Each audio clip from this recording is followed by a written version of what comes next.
Hey, have you ever gone to install a device in a box only to find out that either that box is really small or there's just way too many wires in there already? Welcome to Internet Electrician's tip number 4, and this is about box fill. What is box fill and why is it important? And how many cables and conductors can you have in a device box? When you're planning out a new circuit, that's the time to think about what kind of devices you're going to install in those boxes. You want to try to keep the box fill to a minimum and avoid the maximum if at all possible. If you'll be using electronic switching devices like dimmers, occupancy sensors, or smart devices at switch locations, you need to have the room to safely fit that device into the box. Just have a look at the different physical size of a standard switch versus a smart device. It's huge, and that matters.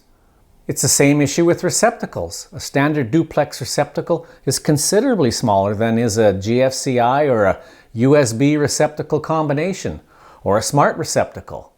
There are defined rules as to how many cables and the number of conductors that are allowed for maximum fill in electrical device boxes, so you always want to consult the code book. And of course, there's an app for that.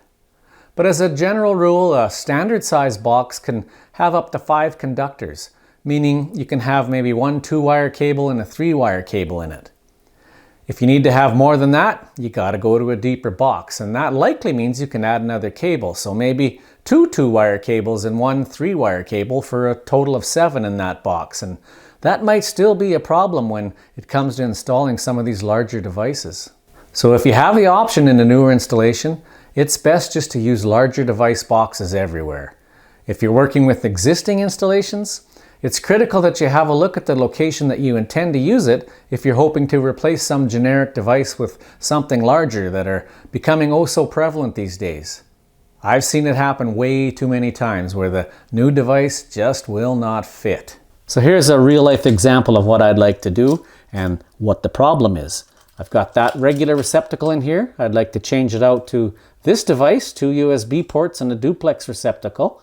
However, this is 1.5 inches deep, and I've only got about 1 inch to work with here to the back of the wire splices that are already in here. I do have 2.5 inches, and I need 1.5 inches for this, so I've got a full inch of space at the back that maybe I can redo these connections and then maybe use Vago lever nuts to gain some more room.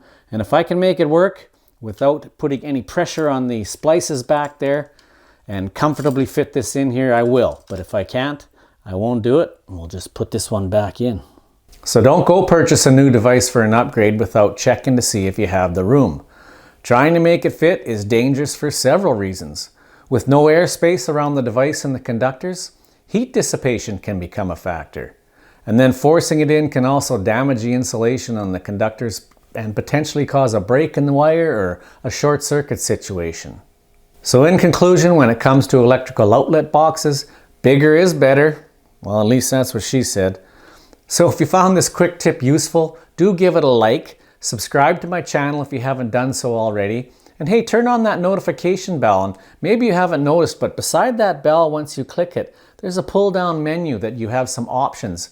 Please select on that, all. That's the best chance that you'll get a notification when I release a new video. And speaking of new videos, quick tip number 5 is coming soon. Unless you're late to the party, then it's probably already there on the playlist. And that's about the right way to strip wire. So check out the rest of the series here on the screen, and I'll meet you there. I'm Terry Peterman, the Internet Electrician.